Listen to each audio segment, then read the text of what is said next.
কাল শুরু Bangladesh West Indies one day series. আফগানদের বিপক্ষে হোয়াইট ওয়াশের লজ্জা ভুলে ঘুরে দাঁড়ানোর মিশন টিম টাইগার্সের। এই ম্যাচ দিয়ে 2 বছরেরও বেশি সময় পর মিরপুরে ফিরছে একদিনের ম্যাচ। হোম অফ ক্রিকেটের উইকেট দেখে অবাক ক্যারিবীয় কোচ ড্যারেন স্যামি। আর ব্যাটারদের দায়িত্ব নেওয়ার আহ্বান টাইগার বস ফিল সিমন্সের। দুপুর 1:30টায় শুরু হবে 3 ম্যাচ সিরিজের প্রথম ওয়ানডে।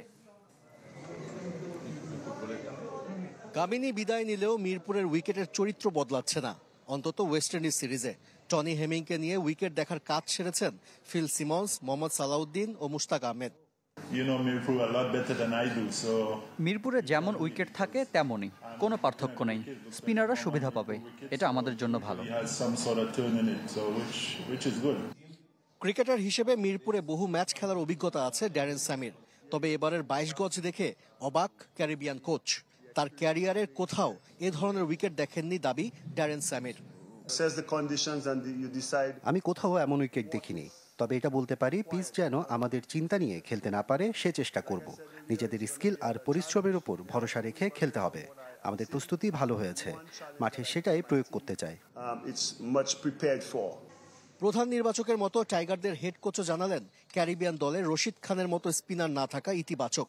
তবে আফগানিস্তানের কাছে হোয়াইট ওয়াশের লজ্জা থেকে কি বের হতে পেরেছে টিম বাংলাদেশ? পেছনের সিরিজ মনে রাখতে চাই না।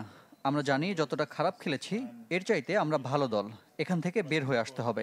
ছেলেরা অনুশীলনে পরিশ্রম করছে, আমরা সামনে তাকাতে চাই। মিডল অর্ডার নিয়ে যেমন দুশ্চিন্তায় দল, ওপেনিং এর সমস্যাও কাটছে না। 2027 বিশ্বকাপের জন্য এখনো সেরা জুটি বাছাই করতে পারেনি টিম টাইগার। মিরাজের নেতৃত্ব নিয়েও প্রশ্ন উঠছে। শেষ 10 ওয়ানডের 9টিতে তার অধিনায়কত্বে হেরেছে বাংলাদেশ, যদিও মিরাজকে দোষ দিতে নারাজ ফিল সিমন্স। মিরাজ অধিনায়ক হিসেবে ভালো করছে, সে উপভোগ করছে, কিন্তু ব্যাটাররা যদি 190 বা 200 রান তাড়া করতে না পারে সেজন্য অধিনায়ককে দোষ দেওয়া যাবে না।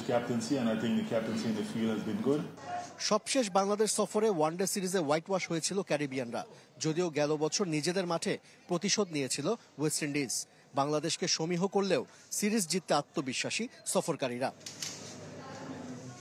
যথারীতি একাদশ নিয়ে খোলাসা করতে নারাজ টিম বাংলাদেশ। তবে প্রথম ওয়ানডের একাদশে থাকতে পারেন সৌম্য সরকার। উইকেট বিবেচনায় 3 স্পিনার খেলবে তা নিশ্চিত। আশিক রুদ্র, চ্যানেল 24, ঢাকা।